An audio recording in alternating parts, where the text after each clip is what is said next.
Okay, so I want to share my thoughts on attachment theory here. I watched a video that was talking about attachment theory, and I made a comment, and sometimes I can tell by reactions I get from my comment that this is something that shouldn't be in a comment thread. It's something that I should just write an article about. Like, for instance, I remember years ago there was some article about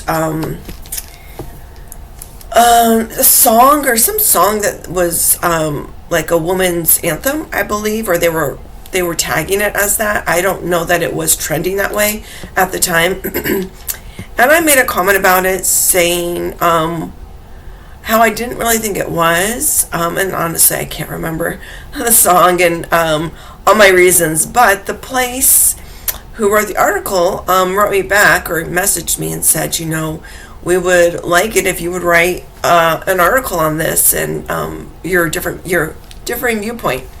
So I thought that was kind of cool, and I do think that sometimes I have these opinions, and I could see why they would want me to write an article, because it causes people to disagree and make their own comments, and so it entices, it stirs up engagement. I did not want to write the article because I don't want to have to deal with having to engage. And not that you would if you were the author. It's just the people, which is great. Like, if I had a pen name, I might do that, and then I wouldn't have to engage with the comments at all. But one thing I do like about having my own platform to give my opinion is in a comment thread, it just gets watered down. Now, I was commenting on a video for attachment theory, and there's so many people who are pro attachment theory, and I even, when I discovered it, I was just like, oh, here's a theory. Let me, I sort of accepted it, I guess you could say. And there are reasons, I think, to accept it. And I'm not even saying, like, it's wrong to accept it. You could do whatever you want. That's why I like to have my own video on it, because I feel like I don't want to argue with people about this in a comment thread, because I feel like, everyone has their own journey to figure out the way life works. But for me, when I see things like attachment theory, I think life is actually much simpler than that, and then a lot of theories that are out there.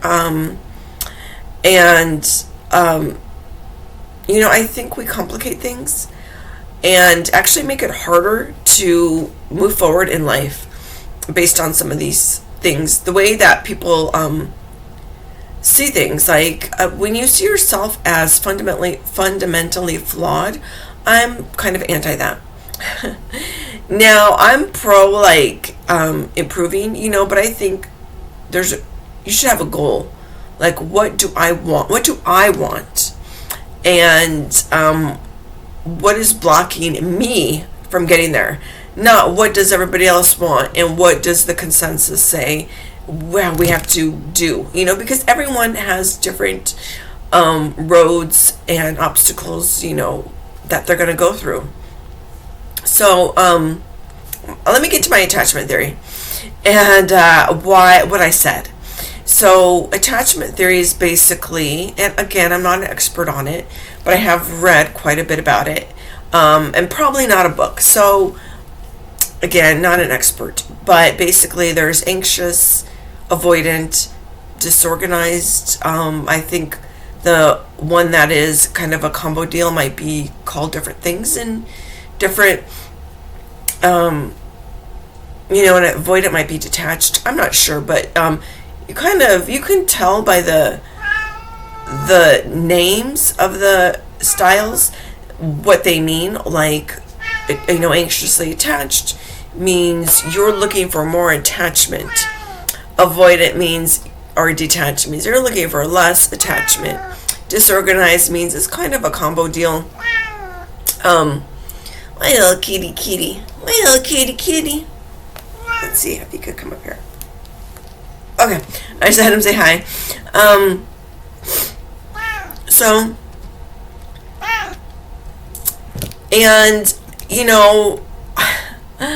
This is why I don't like it, and it might help some people, and like I said, if it works for you, go for it.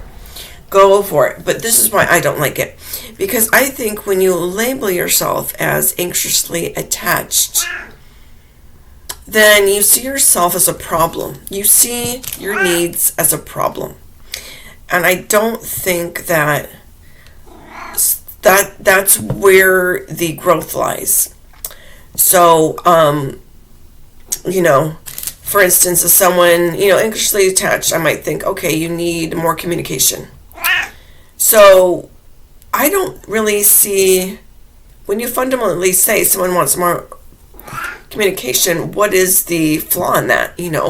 Communication's not like, that's part of a relationship is communication. But then the other person could say, and they say, this is another thing in attachment theory. A lot of anxiously attached will be in relationships with avoidance, right? So that's sort of like this push-pull thing.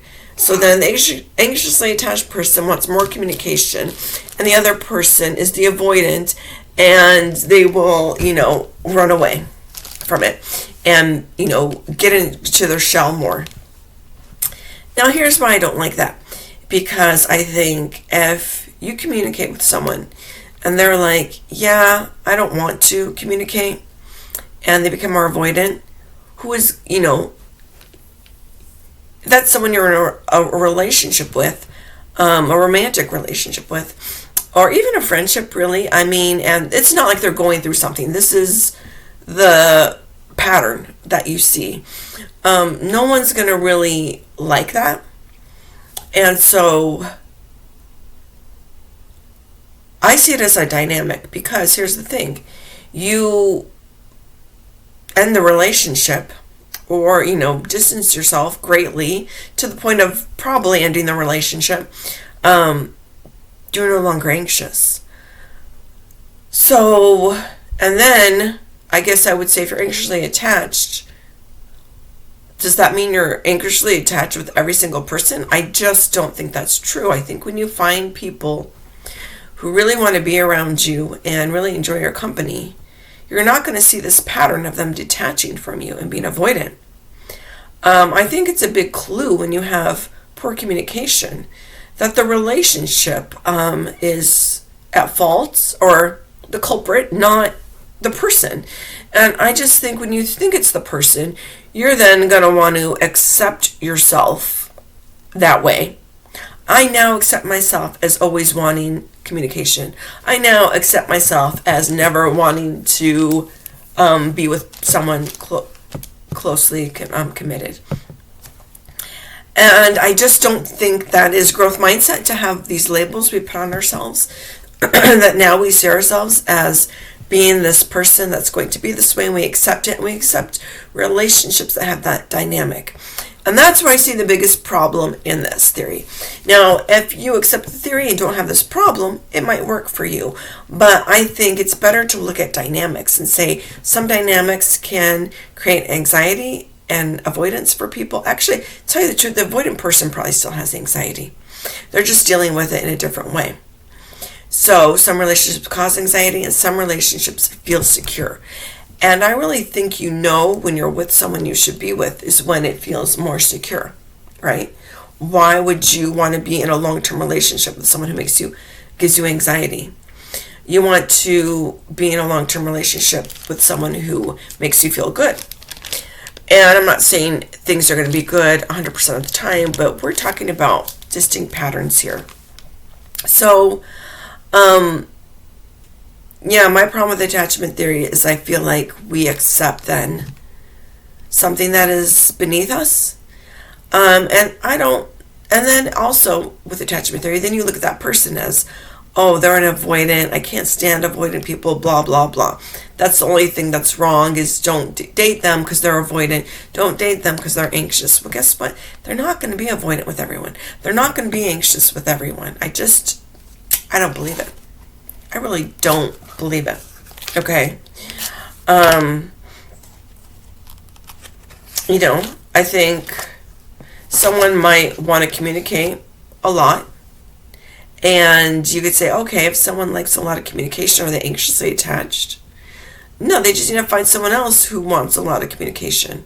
or accepts them, enough. I think when you find someone that is kind of your person, you accept the things that other people think are great flaws. And so it just doesn't become a problem. It just doesn't become the problem that it's like when you're grasping for a theory to then justify your need to, your being in this relationship. I think people stay in relationships too long. And that's why also I feel like we don't want theories that are designed to make us feel like this is just how it is because I have this disorder. I'm not a big fan of that. So I feel like I've explained myself well enough. I think I have explained myself well enough. So I do feel like if you're in a relationship and you feel like, oh, this is an anxiously or an avoidant or whatever, maybe this isn't the relationship for me. I just don't think it should be that way. I don't think it should be that way. And obviously I feel strongly about that. And I think that if someone's like, attachment theory works for me, it's helped me out, go for it. Go for it. That's why I don't like to stay in those comment threads and explain myself, because I'm not trying to convince everyone. I am throwing my viewpoint out there and seeing who likes it. Maybe someone else, it would help them. I want to find the people it would help, not the people who want to stay firm in their position. That's fine. Stay firm in your position. And maybe you'll decide a year from now you don't agree with attachment theory. And that's fine too. I think everyone has their own journey and ways of deciding, how life works. And I just see things as being a lot simpler than a lot of what are the theories out there tell us. So, that's really all I had to say about attachment theory. I believe I've covered it ad nauseum. So, I really don't have anything else on this topic. And, unless something comes up or I am kind of done. And have a good day.